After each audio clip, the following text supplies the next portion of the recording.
Right. ಉಗ್ರ ಬೆಂಬಲಿತ ಪಾಕಿಸ್ತಾನದ ವಿರುದ್ಧ ಮುಂದಿನ ಪ್ರತೀಕಾರ ಏನು? ಇದನ್ನ ಸಮಸ್ತ ಭಾರತೀಯರು ಕೂಡ ಕಾದು ಕುಳಿತಿದ್ದಾರೆ. ಭಾರತ ಸರ್ಕಾರ ಏನು ಕ್ರಮ ತಗೊಳ್ಳುತ್ತೆ, ಯಾವುದಾದ್ರೂ ರೀತಿಯಲ್ಲಿ ಬುದ್ಧಿ ಕಲಿಸಿ ಅಂತಂದ್ಬಿಟ್ಟು ಈಗಾಗಲೇ ಪರಮಾಧಿಕಾರವನ್ನು ಸೇನೆಗೆ ಕೊಟ್ಟಿದ್ದಾಯಿತು. ಉಗ್ರ ಬೆಂಬಲಿತ ಪಾಕ್ ವಿರುದ್ಧ ಹಾಗಾದರೆ ಯುದ್ಧ ಕಹಳೆ ಮೊಳಗುತ್ತಾ? ಮೂರೂ ಸೇನೆಗಳಿಗೆ ಪ್ರಧಾನಿ ಮೋದಿ ಅವರು ಪರಮಾಧಿಕಾರವನ್ನು ಕೊಟ್ಟಿದ್ದಾರೆ. ಆ ಟಾರ್ಗೆಟ್ ಬಗ್ಗೆನೇ ನಾವು ಮಾತನಾಡ್ತಾ ಇದ್ವಿ. ಕೆಲವೇ ಕ್ಷಣಗಳಲ್ಲಿ ಪ್ರಧಾನಿ ಮೋದಿ ಅವರ ಮ್ಯಾರಥಾನ್ ಮೀಟಿಂಗ್ ಕೂಡ ಇವತ್ತು ಆರಂಭ ಆಗುತ್ತೆ. ಮುಂದೇನು ಅಂತಕ್ಕಂಥದ್ದು ಉತ್ತರ ಸಿಗುತ್ತೆ. ಭದ್ರತಾ ಸಂಪುಟ ಸಮಿತಿ, ಆರ್ಥಿಕ ಸಂಪುಟ ಸಮಿತಿ ಮತ್ತು ಕೇಂದ್ರ ಸಚಿವ ಸಂಪುಟ ಸಭೆಯನ್ನು ಪ್ರಧಾನಿ ಮೋದಿ ಅವರು ಇವತ್ತು ನಡೆಸ್ತಾರೆ.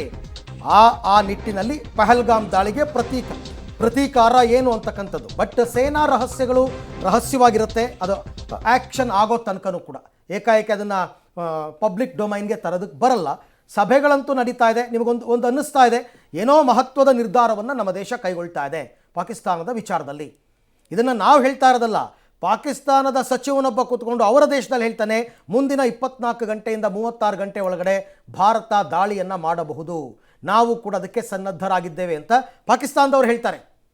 ಸೊ ನಾವು ಕೂಡ ಅದನ್ನು ಅನ್ಕೋಬಹುದು. ಯಾಕೆಂತಂದರೆ ದೆಹಲಿಯಲ್ಲಿ ಈ ಬಗ್ಗೆ ಸಾಕಷ್ಟು ಚರ್ಚೆಗಳು ನಡೀತಾ ಇದೆ, ಸಭೆಗಳಾಗ್ತಾ ಇದೆ.